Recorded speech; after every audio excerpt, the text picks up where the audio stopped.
Hey everyone, good morning. Welcome to our new mini vlog. তো আজকে সকাল সকাল ব্রেকফাস্টে ছিল বড়া পাও। তো বড় অফিস থেকে আসার সময় গরম গরম নিয়ে চলে এসেছিল। তো আজকে আর কিছু রান্না করতে লাগলো না, এই গরমের জন্য কিছু রান্না করতে ভালো লাগে না। তো আজকে বড়া পাও খেয়ে একটু ঘুমিয়ে গেছিলাম।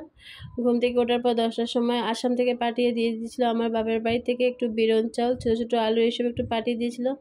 তো এখানে আমি বসিয়েছিলাম বিরন ভাত। তারপর একটু কড়াইতে নুন আর হলুদ দিয়ে আলুটাকে ফ্রাই করতে বসিয়ে দিয়েছিলাম। আলুটা অবশ্য আসাম থেকে পাঠিয়ে দিয়েছে, কারণ এই গুজরাটে এইসব আলু 2 বছর হয়ে যাচ্ছে প্রায়, এইসব আলু আমি কখনো দেখিনি। তো এসব ফ্রাই করে নিয়েছিলাম। এখানে মা ড্রাই ফিশটা ভালো করে কেটে গরম জলে ভিজিয়ে রেখেছিল যাতে ভালো করে নোংরাটা চলে যায়। আর ওই সাইড থেকে আমি আলু ফ্রাই করে নিচ্ছিলাম। তো আমার আলু ফ্রাইটা হয়ে গেছিলো, এটা ছিল ফাইনাল লুক। আর আজকে খাওয়া হয়েছিল বিরিয়ানি ভাত আর এই ছোটো আলু ভাজা, যেটা আসাম থেকে পাঠিয়ে দিয়েছিল। তারপর এখানে রান্না হয়ে যাচ্ছিল, আমি বিচি ডালটা সিদ্ধ বসিয়েছিলাম। তো ভালো করে সিদ্ধ হয়ে যাওয়ার পর এটা একটু 5 ফোড়ন সম্বাস দিয়ে দিয়েছিলাম। তারপরে কড়াইতে একটু তেল আর একটু 5 ফোড়ন সম্বাস দিয়ে দুটো কাঁচা লঙ্কা কেটে দিয়ে দিয়েছিলাম সম্বাসে। আর তারপর ডালটা যদি তোমরা যদি কখনো বিচি ডাল রান্না করো তো অবশ্যই কুকারে সিটি দেবে, তো তাড়াতাড়ি সিদ্ধ হয়ে যায়। তো আমি কড়াইতে বসিয়েছিলাম। তো দেখতে পাচ্ছি আমি সম্বাস দিয়ে দিয়েছি। সম্বাস দিয়ে আরও কত সময়ের জন্য ঢাকনা দিয়ে রেখে দেবো যাতে ভালো করে বিচিটা সিদ্ধ হয়ে যায়। আর তারপরে এখানে দেখতে পাচ্ছ কয়েকটা আলু আমি নিয়ে নিয়েছিলাম, ভালো করে ধুয়ে আলু কেটে নিয়েছিলাম।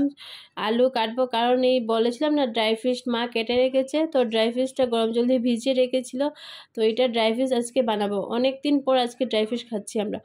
তো দেখতে পাচ্ছ আলুটাকে আমি ছোটো ছোটো করে কেটে নিয়েছিলাম। ছোটো ছোটো করে কাটার পর ভালো করে আবার ধুয়ে নিয়েছিলাম। ধুয়ে নেওয়ার পর আমি একটু রসুন, পেঁয়াজ, মরিচ এইসব একটু ভালো করে রসুনের বাকলগুলো সব ছুলে নিয়েছিলাম। তারপর এই ছোটো ছোটো করে পেঁয়াজ কুচি কুচি করে কেটে নিয়েছিলাম। কেটে নেওয়ার পর এই দিকে কাঁচা লঙ্কাও বের করে দিয়ে দিয়েছিলাম। কাঁচা লঙ্কাও ছোটো ছোটো করে কেটে নিয়েছিলাম। তারপরে এই যে রসুনটা ভালো করে কুটনির মধ্যে কুটে নিয়েছিলাম। আর লঙ্কা কাটতে আমার অনেকই ভয় লাগে, কারণ হাতে অনেকটা লাগে। তো রসুনটা ভালো করে কুটে নিয়েছি, কারণ যদি মুখে লাগে তো অনেক বাজে লাগে খেতে।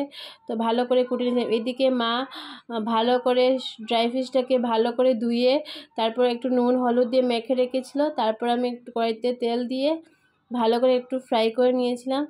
ফ্রাই করে নেওয়ার পর তারপর কি দিয়ে বানাই চলো দেখো। তারপর আমি একটু তেল দিয়ে দিয়েছিলাম। তেল দেওয়ার পর একটু নুন দিয়েছিলাম যাতে যে পেঁয়াজের গায়ে একটু জল এটা তাড়াতাড়ি ছেড়ে দে। তারপর এখানে দিয়ে দিয়েছিলাম রসুন, কাঁচা লঙ্কা যে কুচি করে রেখেছিলাম, তারপরে দিয়ে আর আলুটাও দিয়ে দিয়েছিলাম। আলুটা দেওয়ার পর মশলা দেওয়ার পর আমি ড্রাই ফিশ দিয়ে ঢাকনা দিয়ে দিয়েছি।